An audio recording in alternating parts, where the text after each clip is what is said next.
Have you ever noticed that almost every AI company seems to have one thing in common?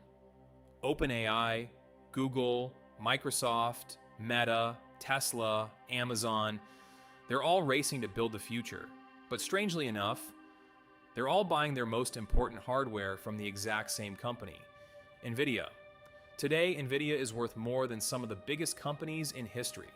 Its chips have become so valuable that governments are fighting to secure them. CEOs desperately wait months just to receive a shipment. And countries are investing billions to build AI infrastructure around them. But here's what makes this story so unbelievable. NVIDIA never set out to build artificial intelligence. In fact, the company was founded with one simple mission: make video games look better. Somehow, that mission turned into one of the greatest business success stories ever told. And it all started in a Denny's restaurant. Chapter 1. The Industry. 1993. Silicon Valley looked nothing like it does today. There were no smartphones, no social media, no streaming platforms. Google hadn't been founded, Amazon didn't exist. Most people still connected to the internet using noisy dial-up modems that took nearly a minute just to load a simple web page. Back then, the computer industry had a very simple belief. If you wanted a faster computer, you built a faster CPU. That was it. Intel dominated the market. AMD was trying to catch up, and almost nobody questioned that future, except three engineers: Jensen Huang, Chris Malachowski, Curtis Preem. Instead of asking how to build a better CPU, they asked a completely different question. What if computers stopped relying on just one processor? At first, the idea sounded ridiculous. Most software didn't even need that kind of power. Games were relatively simple. Graphics were basic. Very few people imagined computers rendering realistic 3D worlds. But Huang believed something that would eventually change the technology industry forever. He believed computers wouldn't become simpler. They would become dramatically more complex. And eventually, one processor wouldn't be enough. That idea became NVIDIA. Ironically, the company wasn't founded inside a fancy Silicon Valley office. It wasn't born inside a billionaire's garage. It began during meetings at a Denny's restaurant, not exactly the place you'd expect one of history's most valuable companies to begin. At the time, the founders weren't trying to build an empire. They were simply trying to survive. Chapter 2. 6 months from bankruptcy. Like many startups, NVIDIA had a bold vision. Unfortunately, vision doesn't pay salaries. The company's first products failed to impress customers. Sales were disappointing. Money disappeared faster than expected. Investors started getting nervous. Inside the company, the pressure became unbearable. Years later, Jensen Huang admitted something shocking. NVIDIA was only about 30 days away from running out of money. 30 days, that's all they had left. Imagine building a company for years, only to realize that next month's payroll might be impossible. Most startups never recover from that moment. NVIDIA almost became another forgotten Silicon Valley failure. But then, something unexpected happened. Japanese gaming company Sega approached NVIDIA with an opportunity. They needed graphics technology for a new gaming console. For NVIDIA, this wasn't just another contract. It was survival. The deal gave the company something even more valuable than money: time. Enough time to rethink everything. And that's exactly what they did. Instead of making small improvements, they started over. Sometimes, the fastest way forward is admitting that your first idea wasn't good enough. That decision would save the company, but nobody could have predicted where it would eventually lead. Chapter 3. The bet nobody else wanted to make. Most companies spent the late 1990s chasing one goal: build faster CPUs. It made perfect sense. After all, every computer depended on one. But NVIDIA wasn't interested in competing against Intel. Instead, they focused on something almost everyone underestimated: graphics. At first glance, that sounded like a tiny niche. Who would build an entire company around making games look prettier? The answer: almost nobody, which turned out to be exactly why NVIDIA had room to innovate. While everyone else fought over the same market, NVIDIA quietly built something entirely different: the GPU, a processor capable of performing thousands or even millions of calculations at the same time.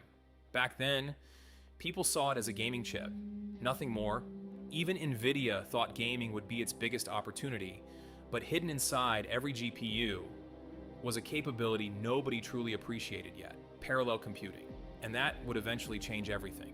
At this point, NVIDIA had survived bankruptcy, it had found its place in gaming, and it had unknowingly built the perfect hardware for a technological revolution that hadn't even started. Because somewhere else, inside university laboratories, researchers were struggling with a completely different problem, a problem that only NVIDIA could solve. And that's where everything changed. Chapter 4. The Mistake.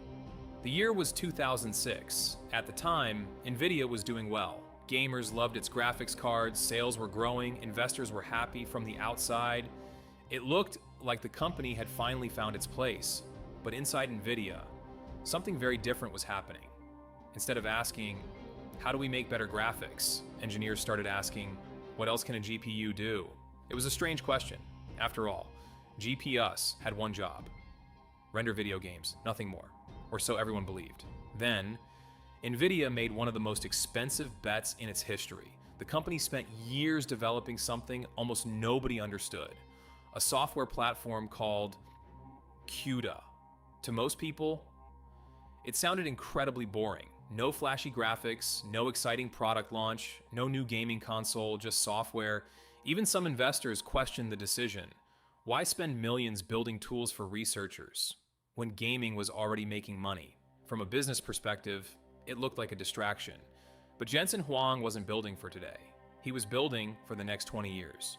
CUDA allowed developers to use NVIDIA GPUs for something completely different. Not games, computation. Suddenly, scientists could process enormous amounts of data, far faster than traditional CPUs. At first, almost nobody cared. Universities experimented with it, researchers found it interesting, but the rest of the world, it barely noticed. And that's exactly why NVIDIA gained such a massive advantage. While competitors focused on selling better gaming hardware, NVIDIA quietly built an entire software ecosystem, one that would become almost impossible to replace.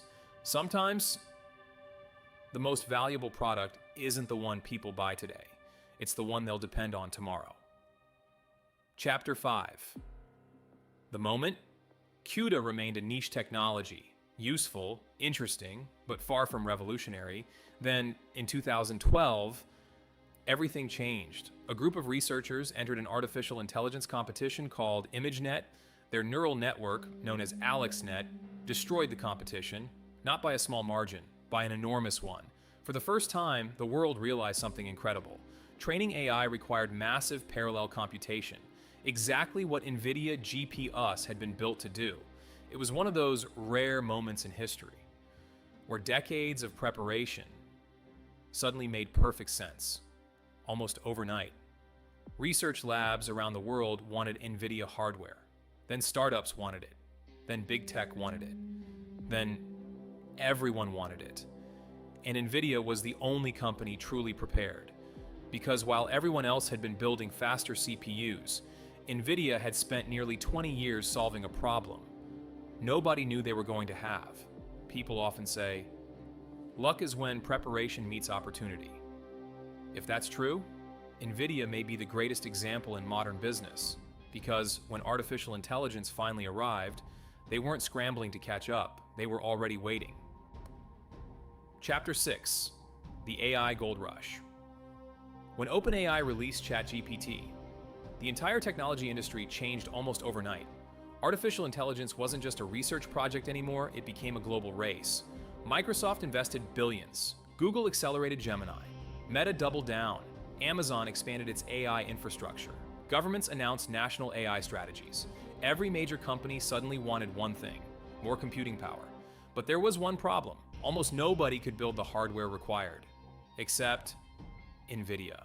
Its newest chips, like the H100, became so valuable that companies waited months just to receive them.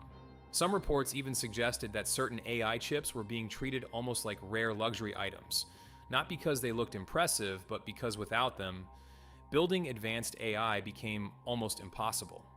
It was the modern version of a gold rush. Except this time, NVIDIA wasn't digging for gold, it was selling the shovels. Chapter 7. The company nobody could replace. For years, people believed NVIDIA's greatest product was its hardware, its GPUs, its incredible engineering, its cutting-edge chips. But that wasn't the real reason competitors struggled to catch up. The real advantage was something much harder to copy: an ecosystem. By the early 2020s, millions of developers, researchers, universities, and AI companies were already building their software around CUDA. Entire businesses depended on it. Changing to another platform wasn't as simple as buying a different graphics card. It meant rewriting years, sometimes decades, of work. And that created one of the strongest competitive advantages in modern business. People often compare NVIDIA to companies that sell products, but NVIDIA had quietly become something else. It had become infrastructure. Just like electricity powers a city, NVIDIA's technology began powering the AI economy, invisible to most people, essential to everyone building the future. When people talk about NVIDIA, they often focus on one person, Jensen Huang, always wearing his signature black leather jacket, always speaking with unusual confidence. But confidence wasn't what built NVIDIA. Patience did. For decades, the company invested billions, without knowing exactly when, or even if, the world would need what it was building. Most CEOs are judged every quarter. Jensen Huang spent years making decisions that wouldn't pay off until decades later. That kind of thinking is incredibly rare, especially in technology, where companies are constantly chasing the next trend. NVIDIA wasn't chasing trends, it was building the foundation beneath them, and when artificial intelligence finally reached the mainstream, everyone else suddenly realized they had arrived years too late. By 2024, NVIDIA wasn't just another successful tech company. It had become one of the most valuable companies in history. Its market value surpassed corporations that had dominated entire industries for decades. Banks, oil companies, retail giants, even companies that once seemed impossible to overtake. Wall Street couldn't believe how quickly it happened. But people inside the technology industry weren't surprised, because they had been watching this story unfold for years. The world thought NVIDIA appeared overnight. In reality, it spent more than 30 years preparing for a moment that lasted only a few months. From the outside, it looked like luck. Inside NVIDIA, it looked like 30 years of preparation. When people hear the NVIDIA story, they usually remember the numbers, the trillions of dollars, the exploding stock price, the AI revolution. But that's not the most important part. The most important part is that NVIDIA became extraordinary, long before anyone noticed. For years, it looked like a company making graphics cards for gamers. Behind the scenes, it was quietly building the future of computing. That's the thing about history. The biggest changes rarely feel important while they're happening. Only later do they seem inevitable. NVIDIA didn't win because it was lucky. It won because it spent decades solving a problem the rest of the world hadn't discovered yet. And when that problem finally arrived, everyone had only one place to turn: NVIDIA. The future isn't built by the companies that react first. It's built by the companies that prepare first.